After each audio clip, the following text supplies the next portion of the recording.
J'attends. Mon jugement. Qu'est-ce que j'ai fait?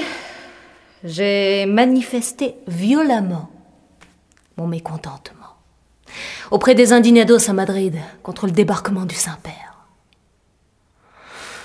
Sentiment de solidarité, très certainement. Enfin bon, jusque-là, rien de bien méchant, mais j'étais armée au moment de mon arrestation. Un petit revolver que j'ai hérité de mon père, porte-bonheur, qui m'a porté malheur. Non, disons que j'étais au mauvais endroit, au mauvais moment. Ils étaient tous persuadés que j'étais là pour tuer le Saint-Père. Comme si j'avais que ça à faire.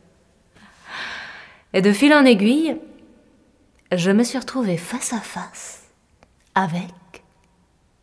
Avec qui? Avec le pape. Ouais. Il a demandé à me voir pour faire comme son prédécesseur, qui lui avait été victime d'un vrai attentat. Il était lumineux et chaleureux. J'ai pas osé le regarder dans les yeux. Il a fait une petite prière pour effacer un péché que je comptais pas commettre. Puis il m'a demandé, en français s'il vous plaît, si j'étais athée. Je lui ai répondu, en allemand s'il vous plaît, que j'avais rien contre Dieu. Ce sont ces lieutenants qui m'exaspèrent. Il s'est marré, le pape. Enfin, un peu jaune. Et il m'a demandé quelles études j'avais faites. Là, j'ai relevé la tête et j'ai osé lui dire que j'avais été à l'école du bien. Et comme il avait l'air de pas comprendre, je lui ai expliqué que le bien est le plus sûr précepteur pour s'acheminer dans la vie. Pour moi, les choses étaient claires. Pour bien faire, il suffit de faire le bien.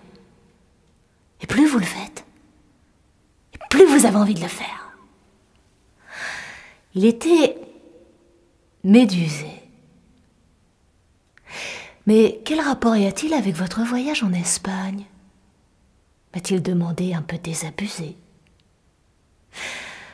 En débarquant en grande pompe, lui dis-je, vous rompez l'alliance avec votre Seigneur Jésus-Christ, qui lui n'avait besoin de rien pour accomplir sa mission sacrée. Le Christ était laïque avant l'heure.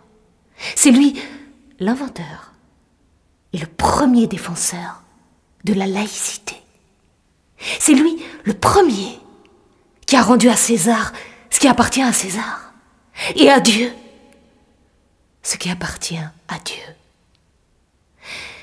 Si vous le permettez, et sans vous manquer de respect, c'est lui le premier et le dernier